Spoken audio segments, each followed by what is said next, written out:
So Lamar Jackson and the Ravens were able to actually upset the 49ers in a 33-19 victory. Lamar Jackson, 297 total yards with 2 touchdowns, no interceptions. On the other hand, Brock Purdy, yikes, 255 passing yards, 0 touchdowns, 4 interceptions, and a pretty ugly game for the promised child, I would say. This guy is beloved MVP candidate, dropped down now to tied for 4th. It's not looking pretty right now for Brock Purdy, while Lamar Jackson, we'll talk about later, has jumped to 1st in the MVP race. You picked the 49ers to win. You did not have a lot of faith in Lamar to get it done on Christmas night. I want to know, how surprised were you that the 49ers completely fell apart against the Baltimore Ravens? Very. I was very surprised. I think, Brock Purdy's 4 interceptions, 2 of them were balls tipped up in the air. But one of them he threw to the guy. He shouldn't have thrown it to him. It was too close. There was no separation. Ball bounced up in the air and it got intercepted. I mean, he did not play well. Obviously, the first interception was just I don't know where he was throwing it. He threw it right to the guy in the end zone. Here it is, right here. Look at this, right to him. I don't know. He must not have seen him, but and that one, tipped up in the air. Touchdown. Well, not a touchdown, but a tip for interception. And then this one, flags all over the place. He should have just thrown it away. And tipped up in the air again. There it is. Another interception. Unbelievable. And then this one, he threw right to the guy, too. That was 2 really bad interceptions. The other 2 were tips. Then Darnold came in, and he managed to throw an interception, too. He did get a touchdown. He scored a touchdown. I think they've been wanting to see what Darnold could do, and I don't think I never had much faith in him, particularly watching him play for the Jets, then for the Panthers, now with the 49ers. I don't think they're going to take anybody to the promised land. And I don't think you can do much about Brock Purdy. He's your starting quarterback. You got to stick with him. He's had a pretty decent year. I don't think he's close to being. I'm surprised he's in the top 4 for MVP now. I mean, he had a rough stretch there a while back for 3 games. Then he bounced back and played great. Then last night he played terrible. So I don't think he has any hope of being the MVP. I really think Lamar's going to get it now. Well, Lamar is the favorite to win MVP. Lamarvelous, as you say. Yeah, Lamarvelous performance, as I have in the lower third down there.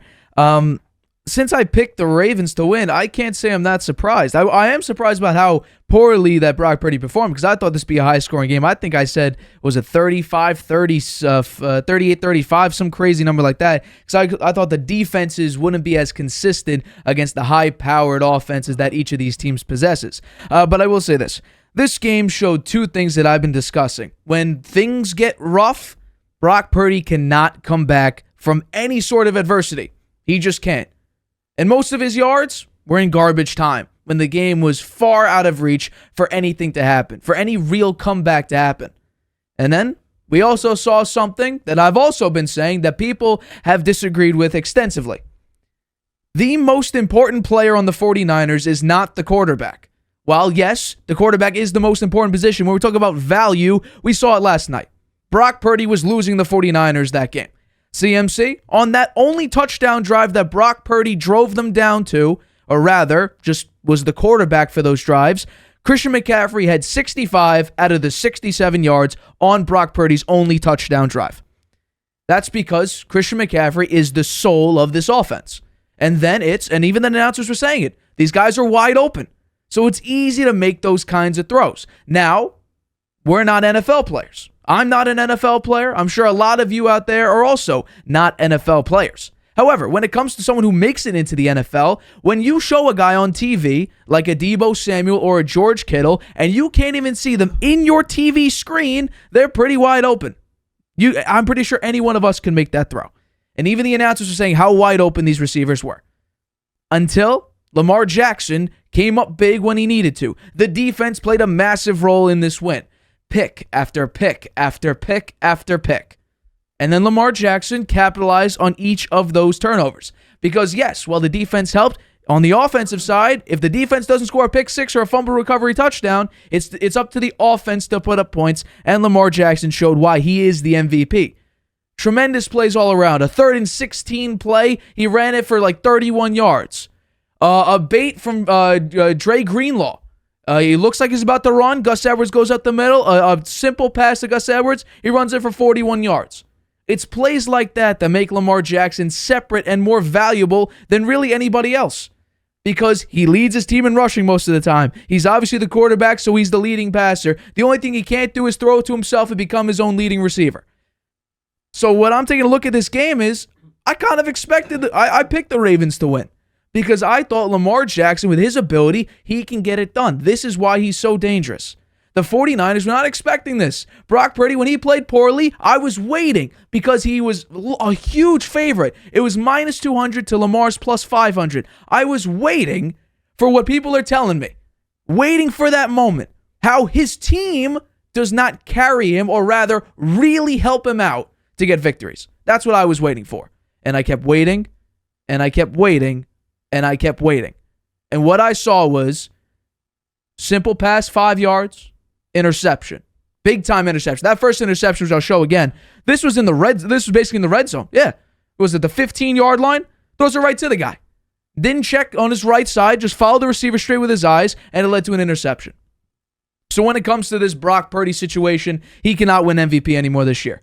Because the leader right now in a head-to-head matchup outplayed him to the nth degree.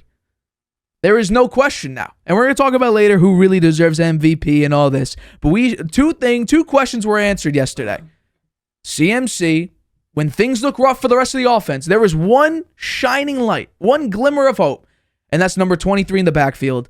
And it's also that Brock Purdy, when the system fails you, can you come out of that? Because the really good quarterbacks can. And we've seen now several times where if things are not going as planned, CJ Stroud, we've already seen him. When things get dire because he plays for the Texans, and the Texans historically have not been a tremendous team, CJ Stroud can come back and in 42 seconds led a 92-yard game-winning drive against the Buccaneers.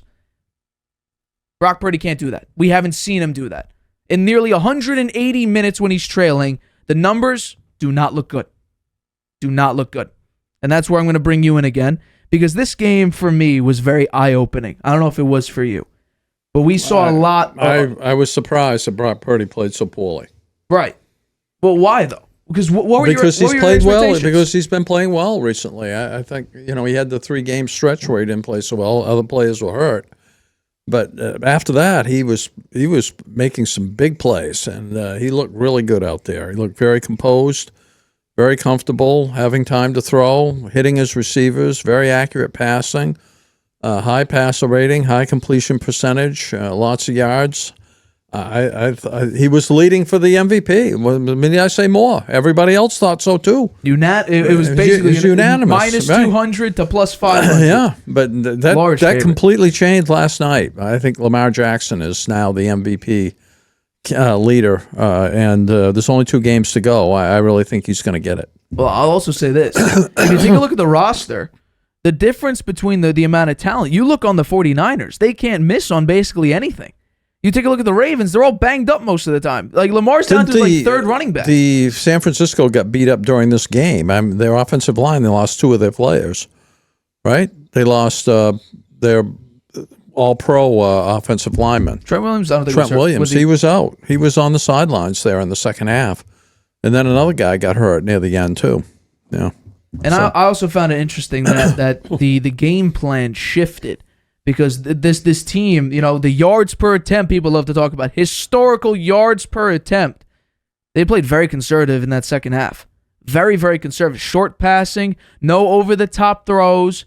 The Ravens basically eliminated that, and we needed to see Brock Purdy, scrap, 5 yards, 6 yards, 3 yards, try to get something going, and it just led to nowhere. The running game wasn't that great, but it's CMC, so he can make something out of essentially nothing because he is that type of guy. But there was really no effective running game, so it was really up to Brock Purdy to carry his offense, and he couldn't get it done. And I think right now the 49ers I think they were plus 220 to win the Super Bowl. They took a tiny hit at plus 240 now, which makes no sense to me. The Ravens, I think, are plus 400.